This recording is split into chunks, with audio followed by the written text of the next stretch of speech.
Good morning, guys. I hope you had a blessed weekend. Today we're starting again. We are still busy with Module 2, our first unit or first topic there, and this is the second part, the market structures. Now, here at the market structures, we look at the different markets, perfect markets, and the three imperfect markets, which are a monopoly, which means mono, only one seller. Oligopoly means a few, so it's a few sellers. And monopolistic competition is basically a mixture between a perfect market and a monopoly.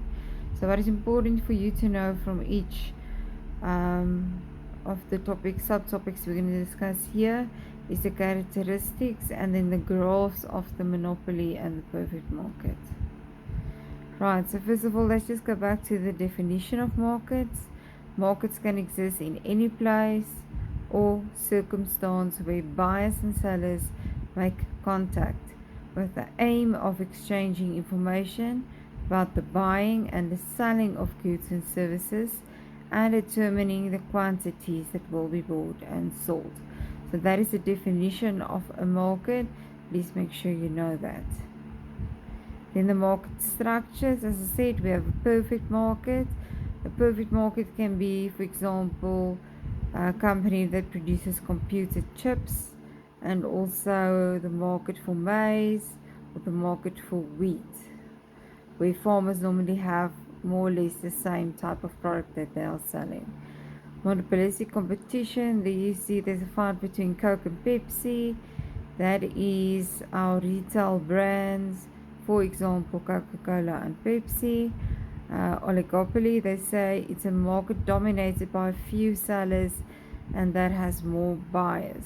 Now, oligopoly can be our cellular network providers, also our airlines, that's also an example.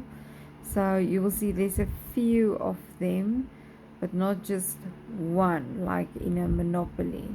With a monopoly, you can see it's one person taking all the money, and this will normally be the case of the state, the government will own monopolies.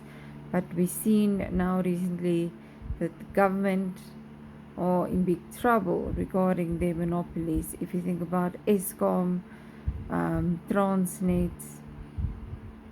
Postnet, so all the monopolies they used to own is not actually generating an income anymore because there was too much fraud and corruption. Right, first of all, we're going to look at perfect markets. Perfect market represents an ideal level of competition.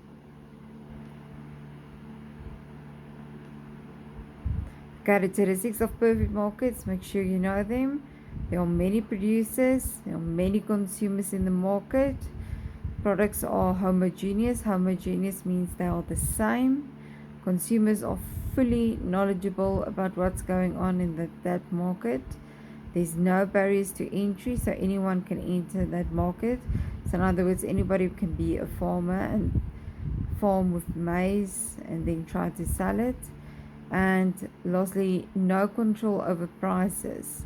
Perfect markets known as a price taker because they are not allowed to influence the price at all, the market price. The market demand and individual demand.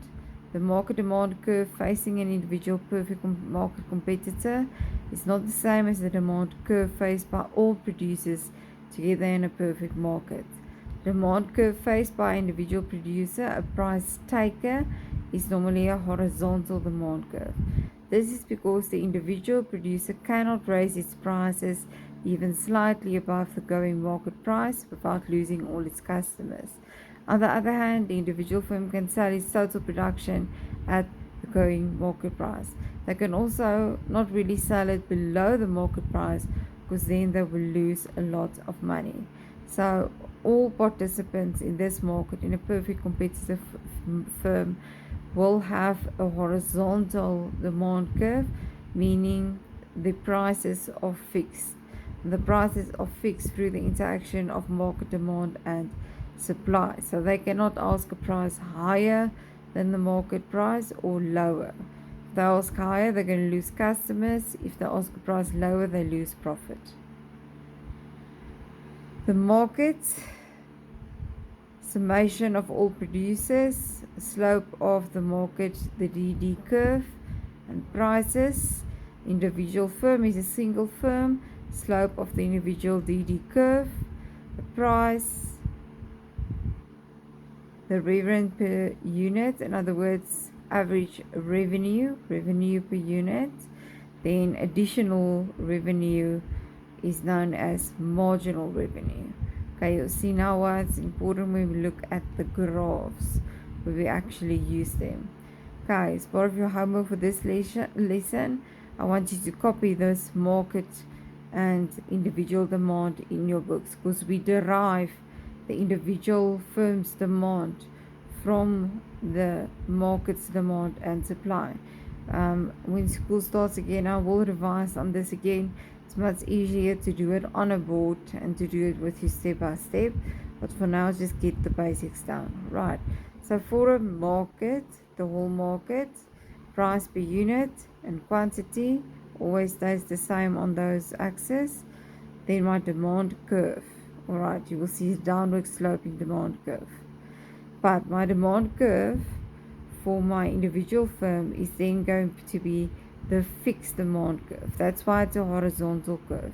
It's a fixed demand curve because I have to use the demand, the price, in other words, that I've calculated in the market as in my individual firm. So the markets will represent, for example, all maize farmers, and the individual firm will represent only one maize farmer. Okay, but that one maize farmer cannot ask a price higher than the market price, because then he will lose his customers.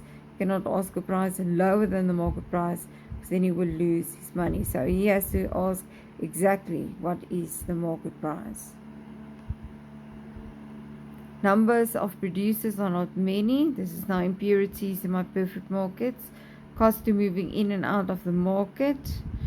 Products is not completely identical. For example, if you think of millies that we buy at Woolworths and millies that we buy at Checkers, the quality is not always the same. It does differ because everyone uses their own farmers.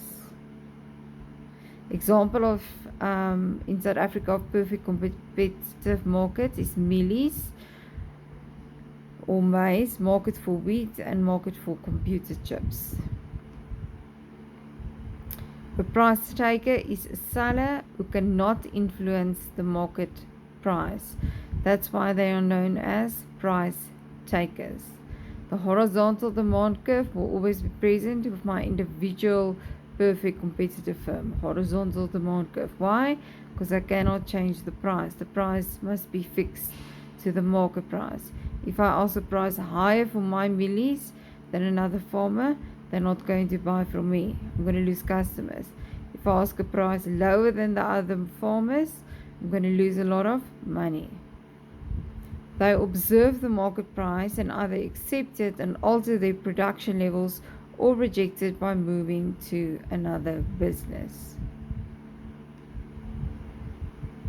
Okay, definitions. So you need to know market price. Price is actually paid by consumers for goods and services. Marginal revenue is the additional. The word marginal means additional. Revenue earned from selling one additional unit. Marginal cost, again, is the additional cost that is incurred from producing one additional unit. And economic profit means a business earns more profit than it would have earned elsewhere using the same factors of production. Okay, classwork says describe the nature of the product and entry as characteristics of perfect competition. So I have to discuss those two for me, meaning you name them and then I need two facts under each. Number two, differentiate between the individual business and the market under perfect competition. Use your graphs there.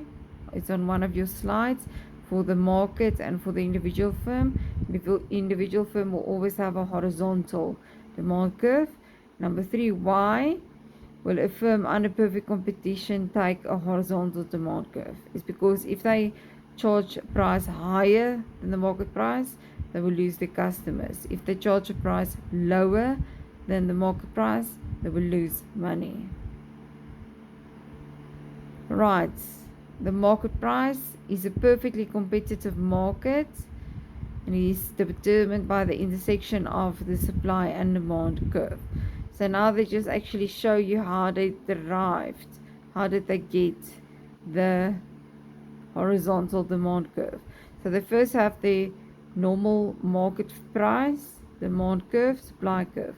Wherever they meet is equilibrium price. And then you always draw this curve next to the market one for the individual firm. You will extend the line into my second graph, and there we will find a horizontal demand curve. Alright, my supply curve stays the same, but you can see it's just more curved line. So this line is known as S, which is supply, but also my MC curve, marginal cost curve. Right, wherever they meet each other, we call that the profit maximization point. Wherever MC, this is now MC here, equals MR. This is MR, my horizontal line. Wherever they meet is called production rule, the production rule, or golden rule of production, or profit maximization. This you really need to know. We do this in grade 12 as well. If you don't get the concept now, don't panic, we will do it again. Just like note that this horizontal demand curve has different names. It's known as demand, price, marginal revenue, and average revenue. If the price is above the equilibrium price level, a surplus will develop and force producers to lower the price. If the price is below the equilibrium price level, a shortage will develop and push the price upwards.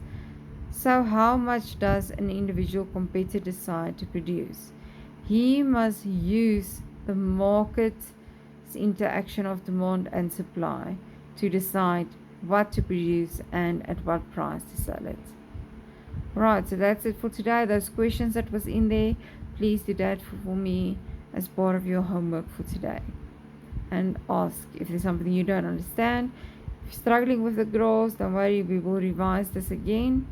But for now, it's the best we can do.